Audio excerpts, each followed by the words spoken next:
তো hello everyone, welcome to my channel পোস্ত বাটা। তো আজকের রেসিপি হচ্ছে পোহা। পোহায় যেমন একটা ডিলিশিয়াস খাদ্য, তার সাথে কিন্তু এর মধ্যে আছে প্রচুর নিউট্রিয়েন্টস। তো পোহা বানানোর জন্য সবার প্রথমেই প্যানে আমি দিয়ে দিয়েছি কিছুটা সাদা তেল গরম হতেই তাতে চীনাবাদামগুলোকে ভালো করে আমি ভেজে নিচ্ছি। এখানে যা যা উপকরণ ব্যবহার করছি সবের মধ্যে কিন্তু কিছু না কিছু গুণাগুণ রয়েছে।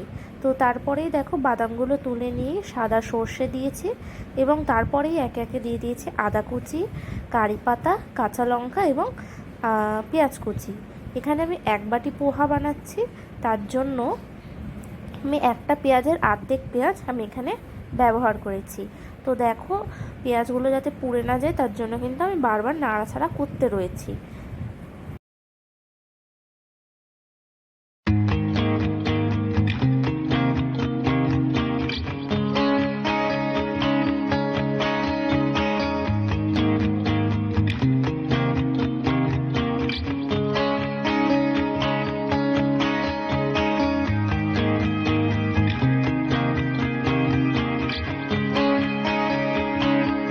তো দেখো ভালো করে নাড়াচাড়া করে নেওয়ার পরে আমি এখানে আগে থেকে কিছুটা এক বাটি চিড়ে আমি কিন্তু ধুয়ে রেখেছিলাম। তো ওই ধুয়ে রাখা চিড়েটাকেই আমি এখন দিয়ে দিচ্ছি। তো ভালো করে চিড়ে দেওয়ার পরে আমি নাড়াচাড়া করে নেবো। এখানে চিড়ে যখন দিয়ে দিচ্ছি তখন কিন্তু হাত থামালে আর চলবে না, চিড়েগুলো কিন্তু লেগে যেতে পারে। তো চিড়েগুলো যাতে ঝুরঝুরে হয় তার জন্য এখানে কন্টিনিউয়াসলি কিন্তু নাড়াচাড়া করতে থাকতে হবে। তো তারপরে দেখো আগে থেকে যে বাদামগুলো আমি ভেজে রেখেছিলাম সেই বাদামগুলো আমি দিয়ে দিলাম। দিয়ে আবারও আমি ভালো করে নাড়াচাড়া করতে রয়েছি, এখানে থামলে কিন্তু চলবে না, বারবার করে বলছি। তারপর ওপর থেকে দিয়ে দিচ্ছি স্বাদ অনুসারে নুন। তো নুন দিয়েও ভালো করে নাড়াচাড়া করব। তারপর আমি দিয়ে দিচ্ছি কিছুটা পরিমাণে হলুদ দিয়ে ভালো করে নাড়াচাড়া করে নেব।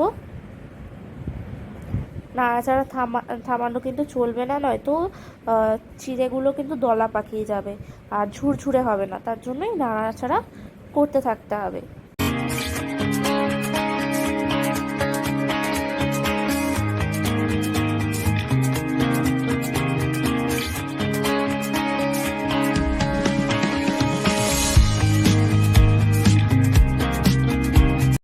তো দেখো ভালো করে আমি নাড়াচাড়া করে নিয়ে এর মধ্যে আমি চিনি দিয়ে দিচ্ছি কিছুটা পরিমাণে। চিনিটা কিন্তু পুরোটাই অপশনাল, আপনারা চাইলে দিতেও পারেন নাও দিতে পারেন। যারা ডায়েট প্ল্যানের মধ্যে যুক্ত রয়েছেন তারা কিন্তু চিনিটা স্কিপ করতে পারেন। তো তারপরে দেখো লেবুর রস কিন্তু টেস্টটাকে আরও বাড়ায়, তার জন্য আমি লেবুর রসটা দিয়ে ভালো করে নাড়াচাড়া করছি। লেবুর রস দেওয়ার পরে এখানে আমি দিয়ে দেবো ধনে আর জিরে গুঁড়ো দিয়ে ভালো করে নাড়াচাড়া করে নিলেই তৈরি হয়ে যাবে আমাদের 2 মিনিটে পোহা একটা কিন্তু নিউট্রিয়েন্টস ভরা একটা খাবার। এটাকে ব্রেকফাস্ট, স্ন্যাক্স, যা খুশি হিসাবে কিন্তু আমরা গ্রহণ করতে পারি। এটা ডায়েট প্ল্যানের সাথেও আমরা কিন্তু যুক্ত করতে পারি। এটা একটি হেলদি স্ন্যাক্স।